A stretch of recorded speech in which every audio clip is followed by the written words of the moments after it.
नमस्कार, मैं हूं वैभव कुमार सक्सेना और आप देख रहे हैं वक्त की आवाज़ 2020। तो चलिए आज के वीडियो में मैं आपको बताऊंगा कि क्या जब से मोदी सरकार आई और बिहार में नीतीश की सरकार आई है तब से कई उतार चढ़ाव देखने को मिल रहे हैं। खास बात ये रही कि इसमें से कुछ फैसले अहम थे तो कुछ थोड़ा कड़वा सवालों के साथ हम लोगों को जूझना पड़ रहा है। आपको बता दें कि मोदी सरकार को रहते हुए इस देश में नल जल, गली नली और पक्की सड़कें की भी इजाज़त की गई। शौचालय गौर करने वाली बात यह रही कि इस देश में शौचालय के लिए भी पैसे आते हैं, लेकिन जरा कल्पना कीजिए जिनके पास घर नहीं है वो शौचालय बनाकर करेंगे क्या। और शौचालय का इस्तेमाल उस घर में नहीं हुआ, आज उस घर में नहीं हुआ जो खुद झोपड़पट्टी में रहते हैं उनके अकाउंट पर भी पैसे आ गए। लेकिन एक और गौर करने वाली बात यह भी है कि अमीर से अमीर और बुजुर्ग लोगों के लिए ये अच्छी सलाह मानी जानी चाहिए, क्योंकि आज हर घर में और हर हाथ में हर व्यक्ति के पास एक बड़ा स्मार्टफोन है, लेकिन एक बाथरूम बनाना वो नहीं चाहते। वो नहीं चाहते कि हमारी माँ और बहनें बाहर ना जाएं और घर में ही सुरक्षित रहें। ऐसा करने से हम सभी को ही फायदा मिलेगा, और फायदा इस हद तक मिलना चाहिए कि लोगों को ऐसा लगे कि हम एक अच्छे होनहार वर्क कर रहे हैं। इसलिए हमें इन सभी चीज़ों को पुष्टि करने की ही ज़रूरत है। आपको बता दें कि मोबाइल फ़ोन से भी रेडिएशन निकलते हैं जो हम सभी को हानिकारक पहुंचाने की काम करते हैं। यही नहीं, पूरी भारत की बात की जाए तो रोड एक्सीडेंट के लगभग 4% लोग मोबाइल से एक्सीडेंट होकर अपना जान गंवा देते हैं। इसलिए हम सभी आप लोगों से हाथ जोड़कर विनती करते हैं कि आप लोग सतर्क रहें, सुरक्षित रहें और बेवजह इधर उधर ना घूमें तो बेहतर है। यही नहीं, मोदी सरकार जब से केंद्र में आई है सब चीज़ों पर अपना टैक्स लगाना शुरू कर दिया है। यही बात कांग्रेस सरकार में डॉक्टर मनमोहन सिंह की सलाह पर कही गई थी तो उन्होंने रोक लगा दी, लेकिन आज हर चीज़ पर टैक्स है। और एक और नई चीज़ आई है जिसे अब आप सोच रहे होंगे टैक्स क्या चीज़ है? कि टैक्स क्या होते हैं। टैक्स वो होते हैं जो आम आदमियों से वसूला जाता है।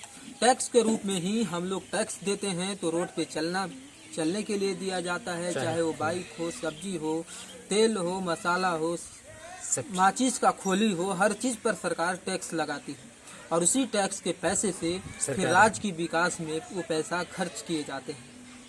लेकिन सच्चाई तो ये है कि वो पैसे का भी ब्लैकमेल करना शुरू कर रहे हैं। लोगों को ये अंदाज़ा नहीं होगा कि पिछले 4 वर्षों में लगभग पूरी दुनिया की 31% संपत्ति हिंदुस्तान में छिपा कर रखे हुए हैं। वो टैक्स नहीं देना चाहते। वो साफ तौर पर कहें तो ये कि अपना कमाई हुई रकम में से 1% भी, हाँ जी हाँ, सही सुना आपने, 1% भी वो खर्च नहीं करना चाहते हैं। वो इसलिए क्योंकि ऐसा करने पर उन्हें लगता है कि हम कमाए हुए धन को दूसरों के साथ शेयर क्यों करें। सरकार आते ही उन्होंने GST लागू किया जो साल 2017 में लागू हुआ था। आपको आम आदमी को पता नहीं होगी क्या कि 2017 में GST लागू होते ही अब हर चीज पर GST लागू कर दिया गुड्स एंड सर्विस टैक्स, जिसका फुल फॉर्म होता है गुड सर्विस टैक्स। इस टैक्स की शुरुआत लालू प्रसाद यादव ने किए थे, लेकिन तब इसे सभी पार्टियों ने मिलकर इसे दबा दिया और ये कहकर मना कर दिया कि ये संसद में पारित नहीं किया जा सकता। चारा घोटाला। और दूसरी तरफ लालू प्रसाद यादव जेल की घोटालों में चले जा रहे थे।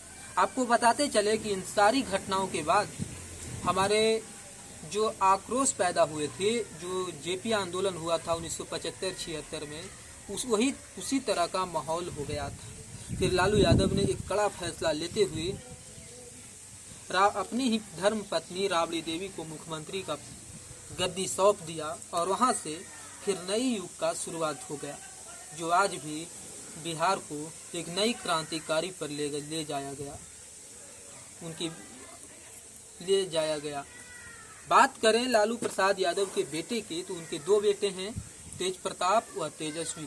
जो एक को उप मुख्यमंत्री बनाया गया। तेजस्वी यादव अभी फिलहाल बिहार के उप मुख्यमंत्री हैं, जबकि तेज प्रताप पर्यटन विभाग के मंत्री हैं। ये दोनों भाई के अलावा उनके 8 बहनें भी हैं। लालू यादव के छोटे बेटे क्रिकेटर भी थे और क्रिकेट में भी उन्होंने हाथ आजमाया। लेकिन गौर फरमाने वाली बात ये थी कि आईपीएल के पहले सीजन में बिकने के बावजूद दिल्ली डेयरडेविल्स ने 2012 तक, यानी अगले 5-6 सीजन तक उन्हें एक बार भी बैट पकड़ने का मौका नहीं दिया। यही वजह रहा कि लालू यादव ने संसद में ही इनका विरोध किया था। खैर, किस्मत को कुछ और ही लिखा था। वो कहते हैं ना कि जो किस्मत में लिखा है वो भाग कर भी चला आएगा और जो नहीं है वो आकर भी चला जाएगा। जो भूल भुलैया में लटके वो तेजस्वी नहीं हो सकते। तेजस्वी ने फिर दामन थामा और 2015 लोकसभा विधानसभा चुनाव में टिकट लेकर चुनाव लड़ गए। 2020 विधानसभा चुनाव आते आते तेजस्वी को यशस्वी नेता की तरह देखा जाने लगा।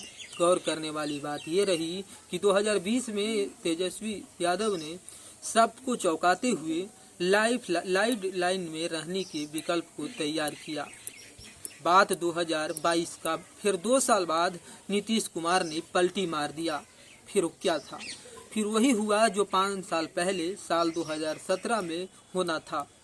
इस बार तेजस्वी अकेले नहीं थे, उनकी धर्म पत्नी राजश्री भी उनके साथ खड़ी थी।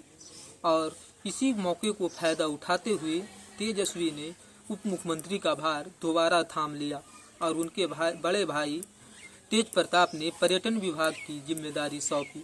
दोस्तों, ये वीडियो अगर अच्छा लगा है तो इसे लाइक, सब्सक्राइब और शेयर करना मत भूलिएगा। और ऐसे ही वीडियो को देखने के लिए हमारे चैनल को शेयर जरूर कीजिएगा और अगर फेसबुक पर देख रहे हैं तो इसे फॉलो कीजिएगा।